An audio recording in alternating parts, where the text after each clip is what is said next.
I am doing this project on queer culture, and queer culture is a subculture, which means it is a smaller cultural group that is a part of a larger culture.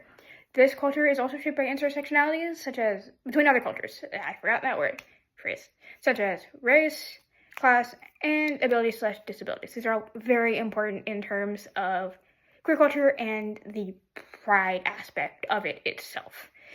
And as I just mentioned, with pride, there are a bunch of key elements to queer culture, and one of them is pride, specifically the parades and the celebrations that, they have the music vendors and all that you see during Pride Month. And those are incredibly important as well, but pride is also more than just the celebrations. It is an expression of self-affirmation, dignity, equality, acceptance, and of course, as I just said, celebration. Celebrating being queer is something that is incredibly important to queer people, as well as fighting for that acceptance and just living as a queer person. It's just incredibly important to have that space and that community to, as I said, celebrate and be yourself. Activism and advocacy are also something that is incredibly important and has built the queer community and the queer culture, specifically when it comes to the rich queer history that we have. One of the most notable events of queer history is actually the Stonewall riots. I forgot what year it took place. Off the top of my head, it is in the 1950s. I think it's 1959 or 69. One of the two. I will fact check that at one point.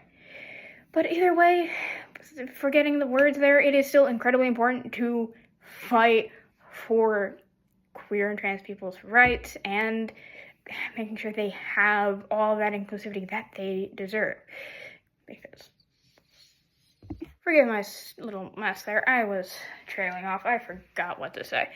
But when it comes to activism and advocacy, all queer people and allies should participate in this. Having people that stand with queer people is incredibly important, even if they are not queer themselves.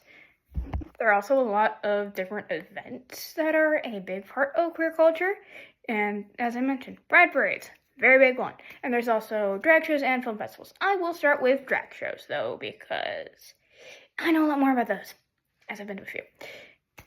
Drag shows are forms of entertainment that are performed by drag artists, drag queens, or drag kings. Drag queens dress up very hyper feminine and do their show with that. And drag kings do the opposite. Well, they present very masculine, and their show has that.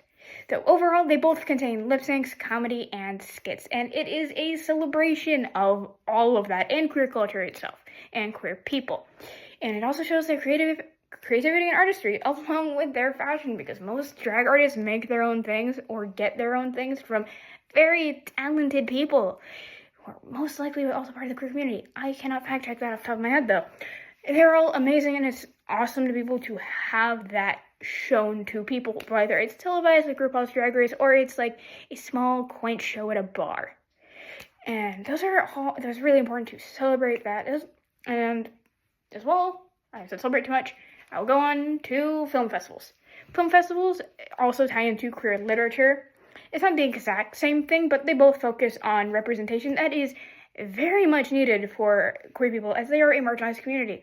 And this goes even further to marginalized identities within the queer community, like people who are on the A spectrum, for example, or the aromantic spectrum.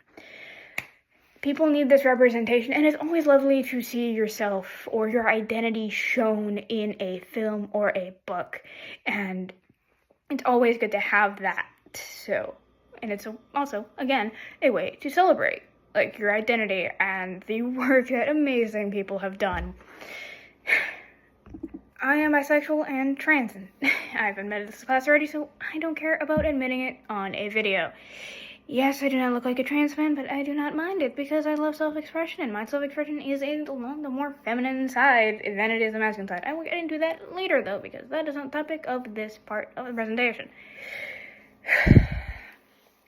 Something, though, that I will really say along the lines of self-expression is that queer joy is something really important to me. Seeing my friends and my partner experience that has been an amazing thing, and that doesn't even just come from self-expression. It comes from being around other queer people, experiencing queer culture, and just being around the queer community. It is incredibly important for me to be able to have that with me too and experience it myself. Because I've experienced it a lot over the years. Okay, time to introduce the first thing. Binder. One of my first one. This is my second one. It looks like crap, but it's fine. It actually works pretty well, besides the rib constriction, which is kind of the point.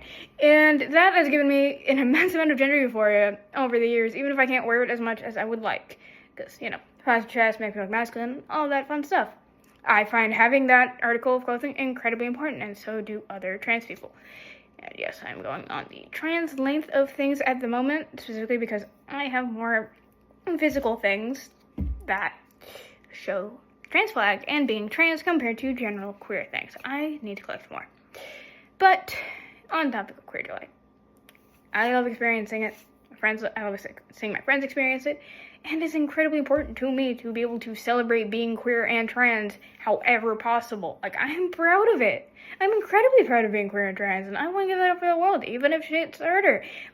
Sorry, I just swore there. Slip of the tongue. But things can be harder being openly or at least visibly queer and trans in the world, but it hasn't mattered as much to me, especially living in a safer spot. I'm still going to be advocating for everybody who does not have that ability. I love being able to dress and act how I want without fear of it being a crime or having anything happen to me.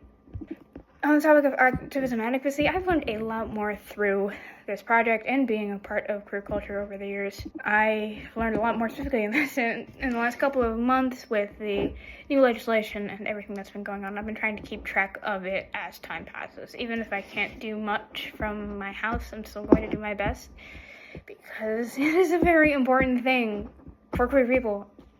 And it's also just a part of the culture, which, frankly, I think just the people are super important, and we need to keep all of us, I had words here, but I forgot what I was going to say. Oh, right. One sec. I forgot the words. It's fine, but it's still incredibly important to have that. And as well, my values have already been really tied into this, into my culture as a queer person. It's inclusivity and acceptance are something that I've already lived with even before I knew I was queer. I find it incredibly important that all people get the acceptance and inclusion that they deserve, especially the more marginalized communities like queer people. We deserve it. We aren't bad people. And as well, I've mentioned self-expression already. That is a big thing for people, especially me, because I like being able to express myself how I want, especially through my looks. Even if I don't appear how people want me to, I really do not care, because I find myself just living as my authentic self really important, and that is true, in my opinion, for everybody else as well. People deserve that. And this also ties into social norms in a sense of I stopped caring about what people thought, especially since I started college and came out as queer properly. So, even if I don't pass, no matter what, I'm still going to live as my authentic queer self and tell what all the social norms think. And to show something else off, I've been playing with this bracelet. I got it from the school's Pride Center. It has the trans flag on it. This is one of the Pride flags. I forgot exactly which one, but it is one of the older ones. I showed this off, and it is a ribbon with the colors of the trans flag. I have had nowhere to put it recently, but I love it. It's perfect. I cannot remember what the colors mean, but this is one of my flags. I don't know anything about sexual flag, though. I am in the process of getting.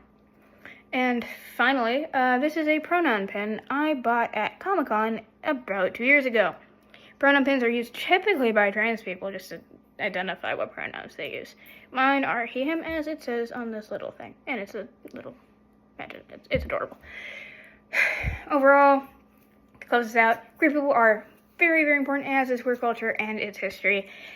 And I'm very proud to be a part of this culture, and I'm not gonna hide the fact that I am queer or trans at all. Thank you.